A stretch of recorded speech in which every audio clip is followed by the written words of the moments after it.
আসসালামু আলাইকুম রহমতুল্লাহ। প্রিয় কাছে দূরে দেশ ও প্রবাসে যে যেখান থেকে দেখছেন আপনাদের সকলকে আমার কথা শুনবার জন্য স্বাগতম। আজকে আমি খুবই সেন্সিটিভ একটি বিষয় নিয়ে কথা বলবো। মূলত তসলিমা নাসরিনকে কেন্দ্র করে যত দোষ নন্দ ঘোষ, আমি যদি এই সূত্রটাকে সামনে রাখতে চাই যে আমরা এই চলমান যে বইমেলা, 21-এর বইমেলা, এই বইমেলাকে বেশ কিছু বইমেলাতে ঘটনা ঘটে গেছে। যেমন সব্যসাচীর স্টলে হামলা ভাঙচুর, এমন কিছু নিউজ আমরা দেখেছি। যদিও নিউজগুলি টোটালি মিথ্যা, নিউজটা হওয়া দরকার ছিল, কিছু হইচই হয়েছে এবং সব্যসাচীর যেই প্রকাশক কর্তৃক মাদ্রাসা ছাত্রদের মায়ের খাওয়া বা তাদের উপরে আক্রমণ, সেটা হতে পারতো, কিন্তু সেটা হয়নি। হয়েছে মব হিসেবে দেখানো হয়েছে এবং তৌহিদি জনতাকে এখানে অপরাধী করা হয়েছে। এরপরে আমরা দেখলাম বইমেলায় ন্যাক্কারজনক আরও কিছু ঘটনা। তো তার আগে যদি আমি বলে নেই যে সব্যসাচীর যে স্টল ছিল, সেই স্টলে তসলিমা নাসরিনের এই বইটির জন্য তারা মূলত অনুমোদনই নেয়নি, অনুমোদনহীনভাবেই তারা এই বইটি বিক্রি করতেছিল। একজন বিতর্কিত লেখিকার একটি অনুমোদনহীন বইমেলার মতো জায়গায় বিক্রি করাটা, এটা অবশ্যই একটা অপরাধ ছিল।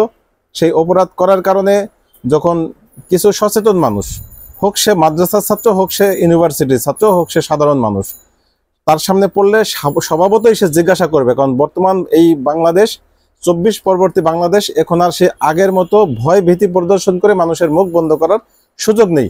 যেখানেই অনৈতিক অবস্থা সৃষ্টি হবে, যেখানেই কোনো অপরাধ সংঘটিত হবে, সেখানেই তাকে জবাবদিহিতার আওতায় আনার জন্য জনগণ সেটাকে জিজ্ঞাসা করতেই পারে। এটা করাটাই স্বাভাবিক। বর্তমান সময়ে এটা একেবারেই স্বাভাবিক ছিল, কিন্তু সেই স্বাভাবিক প্রক্রিয়ায় আমাদের সমাজের কিছু সুশীল, যাদেরকে বাঙ্গু সুশীল বলে, বিশেষ করে পেনাকি দাদা বলেন বাঙ্গু সুশীল, আসলে এরা যে কত বড় হারামি সুশীল, এগুলি এদের অবস্থা দেখলে বোঝা যায়। প্রথমেই এরা একচেটিয়া ভাবে তৌহিদি জনতার বিরুদ্ধে কথা বলল, এমনকি মাহফুজ আলম সহ কথা বলল। এরপরে আমরা যারা বিভিন্নভাবে ভিডিও বানালাম, মাহফুজ আলমের বিরুদ্ধে আমি কথা বললাম, অনেকেই বলেছেন।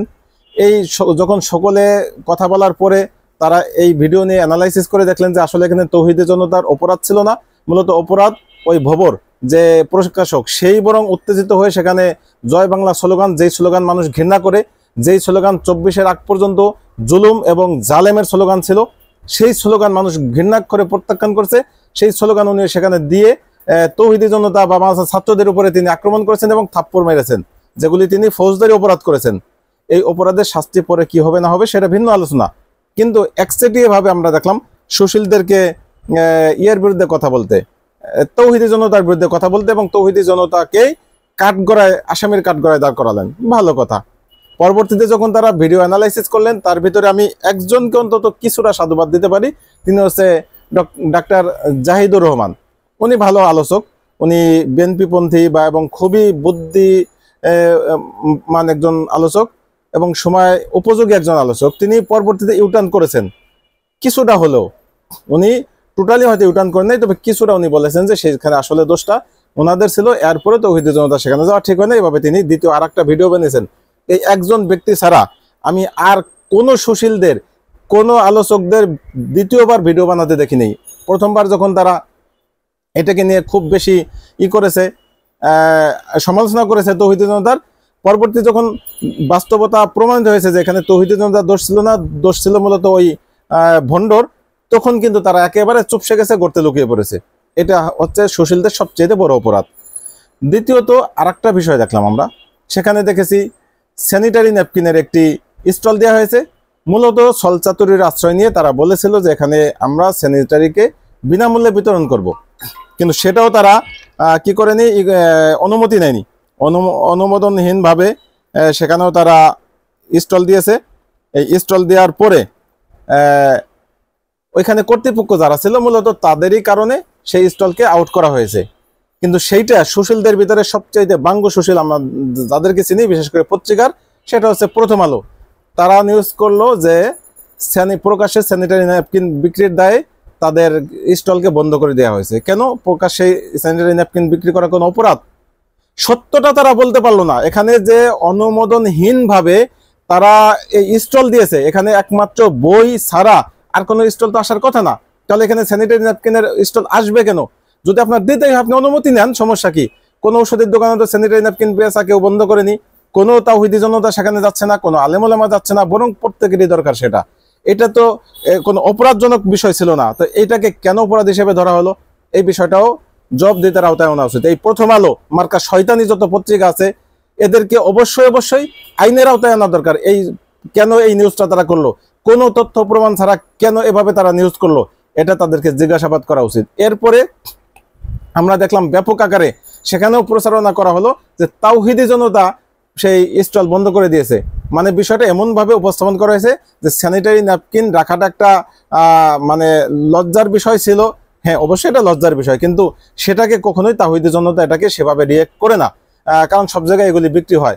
তো বইমেলায় বিক্রি হতেই পারে, যদি স্টলের বরাদ্দ দেয়, বইমেলা কর্তৃপক্ষ যদি দেয়, করবে তারা, সেটা নিয়ে তাওহীদি জনতার কোনো কথা নেই। কিন্তু এই বন্ধের পিছনে তো তাওহীদি জনতার হাত ছিল না, এটাও বাংলা একাডেমিরও আর একটা শয়তানি। এখানে তো বাংলা একাডেমি ঘোষণা করতে পারতো, যেহেতু তারা বন্ধ তারাই করেছেন, তাহলে এখানে কেন তাওহীদি জনতার নামটা কারা দিল, কারা ব্যবহার করলো, এই শয়তানিটা কাদের আইডি থেকে আসছে সেটাও দেখা উচিত।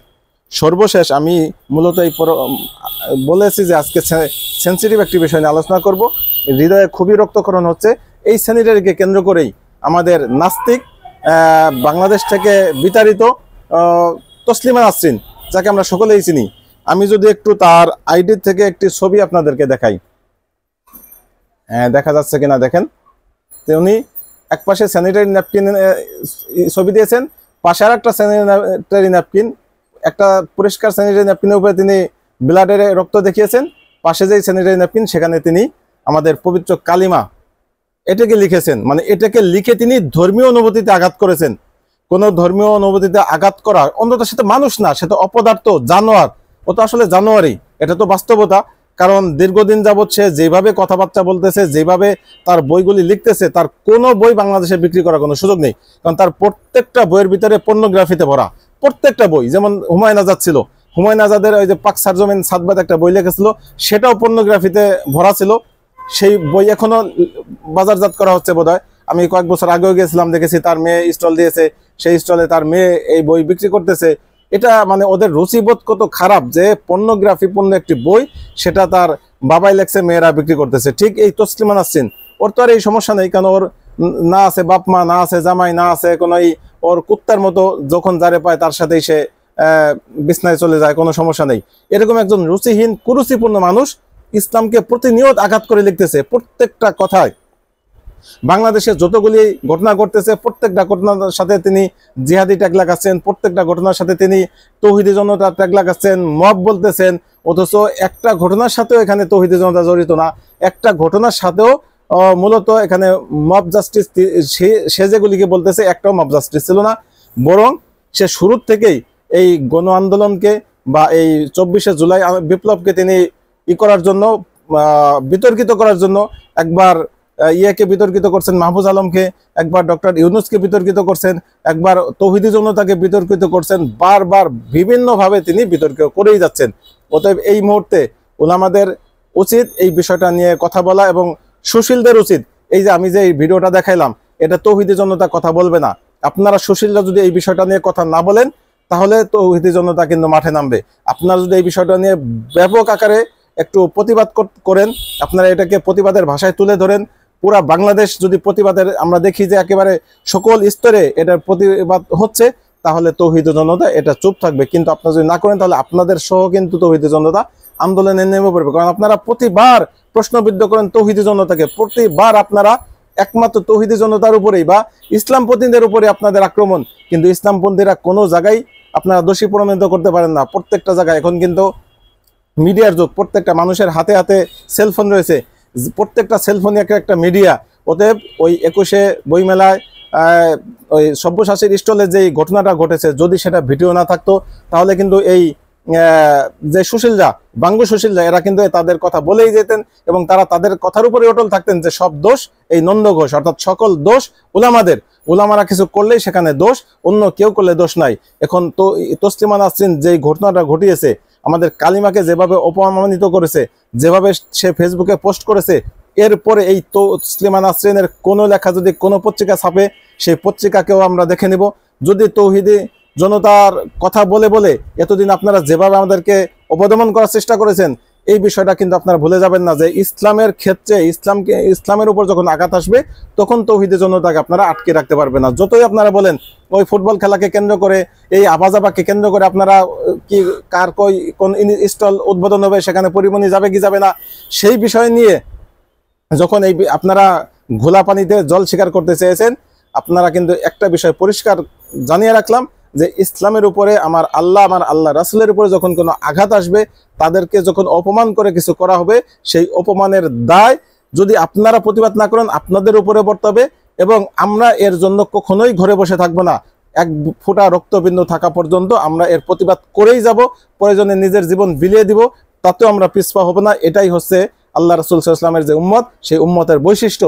যে আল্লাহ রাসূল সাল্লাল্লাহু আলাইহি ওয়াসাল্লাম বলেছেন যে আমার উম্মত, প্রকৃত উম্মত তো তারাই যারা তার জান এবং সন্তান থেকে আমাকে বেশি ভালোবাসতে পারে।